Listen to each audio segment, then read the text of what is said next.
Hi hello നമ്മുടെ പ്രപഞ്ചവുമായി ബന്ധപ്പെട്ട രസകരവും വിജ്ഞാനപ്രദവുമായ പ്രപഞ്ച സത്യങ്ങളുടെ യാഥാർത്ഥ്യങ്ങളിലേക്കുള്ള ഒരു ഓഡിയോ വിഷ്വലിനു AV ക്രിയേറ്റീവ്സിലേക്ക് വീണ്ടും സ്വാഗതം.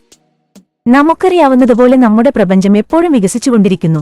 എന്നാൽ നമുക്ക് അത് പൂർണ്ണമായി പര്യവേക്ഷണം ചെയ്യാൻ കഴിയുന്നില്ല എന്ന് മാത്രമല്ല, പ്രപഞ്ചത്തെ മുഴുവൻ അതിവേഗം സമീപിക്കാനും വിവരിക്കാനുമുള്ള സാങ്കേതികവിദ്യ നമ്മൾ ഇപ്പോഴും കണ്ടെത്തിക്കൊണ്ടേയിരിക്കുന്നു. കൂടാതെ നമ്മുടെ പ്രപഞ്ചത്തിലെ നിശ്ചിത സമയപരിധിക്കുള്ളിലൂടെയുള്ള ദീർഘദൂര യാത്രകളിൽ ഏതെങ്കിലും ജീവന്റെ സാധ്യത, അല്ലെങ്കിൽ മറ്റ് അന്യഗ്രഹ സംവിധാനങ്ങളുടെ സാന്നിധ്യം, അതുമല്ലെങ്കിൽ പ്രപഞ്ചത്തിലൂടെ വളരെ വേഗത്തിൽ യാത്ര ചെയ്യാനും ആശയവിനിമയം നടത്താനുമുള്ള സൗകര്യങ്ങൾ വികസിപ്പിക്കേണ്ടതുണ്ട്. നിങ്ങളുടെ വിലപ്പെട്ട സമയത്തിന്റെ ഒരു ഭാഗം ദയവായി ഈ വീഡിയോ അവസാനം വരെ കാണുന്നതിന് നൽകുക. പ്രകാശത്തിന്റെ വേഗത എന്നത് നിശ്ചിതമായ ഒരു സ്ഥിരസംഖ്യയാണ്. അത് പ്രകാശത്തിന്റെയോ ഫോട്ടോണിന്റെയോ അടിസ്ഥാന സ്വഭാവം കൊണ്ട് പ്രകാശവേഗത 3×10⁸ മീറ്റർ/സെക്കൻഡ് എന്നതിന് തർക്കമില്ല. എന്നാൽ ഒരു ശൂന്യതയിലെ പ്രകാശവേഗത എന്നത് യഥാർത്ഥത്തിൽ സെക്കൻഡിൽ ഏകദേശം 29,97,92,458 മീറ്ററാണ് സഞ്ചരിക്കുന്നത്.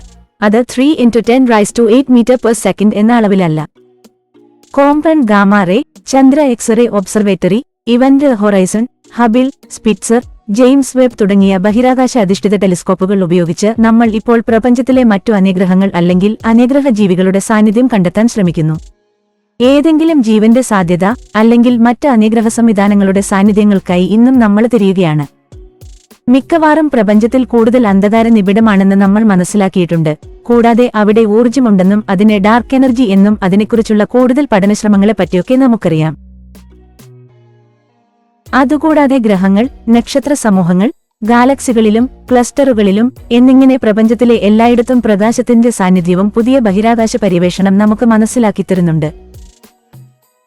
നാം വസിക്കുന്ന ഭൂമിയിൽ പ്രധാനമായും പ്രകാശം, കാഴ്ച, ആറ്റങ്ങൾ, തന്മാത്രകള്, പിണ്ഡം, ഗുരുത്വാകർഷണം, അളവുകൾ, ദൂരം, സമയം എന്നിവയുടെ തത്വങ്ങളെ ആശ്രയിക്കുകയും അതിനെ അടിസ്ഥാനപ്പെടുത്തി നിലകൊള്ളുകയും ചെയ്യുന്നു. എന്നാൽ പ്രപഞ്ചത്തിലെ അന്ധകാരത്തിൽ അവിടെയും എല്ലാ പ്രപഞ്ച സ്രോതസ്സുകളെയും നിലനിർത്തുന്ന ഊർജ്ജത്തെയും മുകളിൽ പറഞ്ഞ ഘടകങ്ങളുടെ അടിസ്ഥാന തത്വങ്ങൾ ഭാഗികമായോ പൂർണ്ണമായോ മാത്രം സംഭവിക്കുന്നു.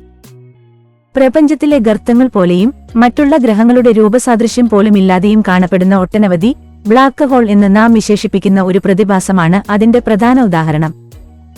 നിലവിലെ നിരീക്ഷണത്തിലുള്ള എല്ലാ ബ്ലാക്ക് ഹോളുകളിലും അവയുടെ മധ്യഭാഗത്ത് സിംഗുലാരിറ്റി എന്ന് വിളിക്കപ്പെടുന്ന പ്രദേശത്ത് സമയം നിശ്ചലമായി കാണപ്പെടുന്നുവെന്നതാണ് സിദ്ധാന്തം.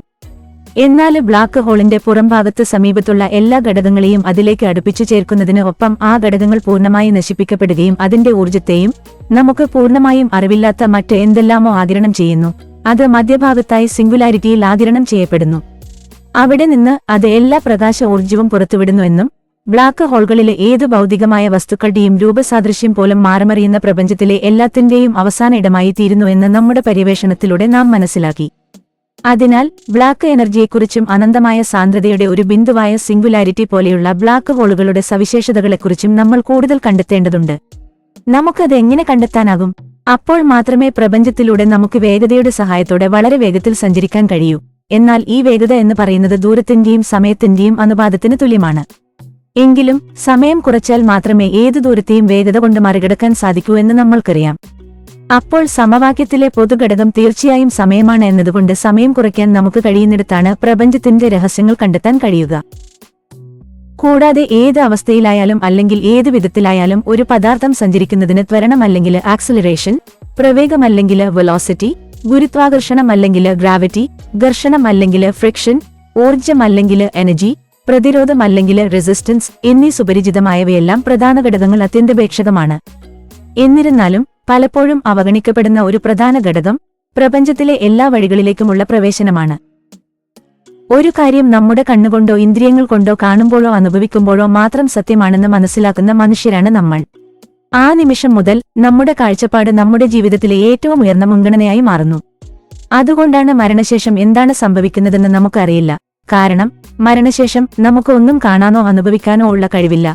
ഭൂമിയിലെ ചില വസ്തുക്കൾ നശിക്കുകയും നശിപ്പിക്കപ്പെടുകയും മൂലം അവയ്ക്ക് പൂർണ്ണമായി നാശം സംഭവിക്കുന്നില്ലെന്നും അവ മറ്റൊരു രൂപത്തിലേക്ക് രൂപാന്തരപ്പെടുന്നുവെന്നും നമുക്കറിയാം.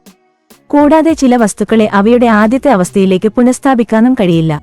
എന്നിരുന്നാലും എപ്പോൾ, എങ്ങനെ എന്നതുൾപ്പെടെ മറ്റൊരു അവസ്ഥയിലേക്ക് രൂപാന്തരപ്പെടുന്ന വസ്തുക്കളെ നമുക്ക് തിരിച്ചറിയാനും മനസ്സിലാക്കാനും കഴിയും. പക്ഷേ ഇപ്പോഴും ജീവാംശമുള്ളവയുടെ രൂപമാറ്റം പൂർണ്ണമായി തിരിച്ചറിയാൻ കഴിയുന്നില്ല എന്നതാണ് സത്യം.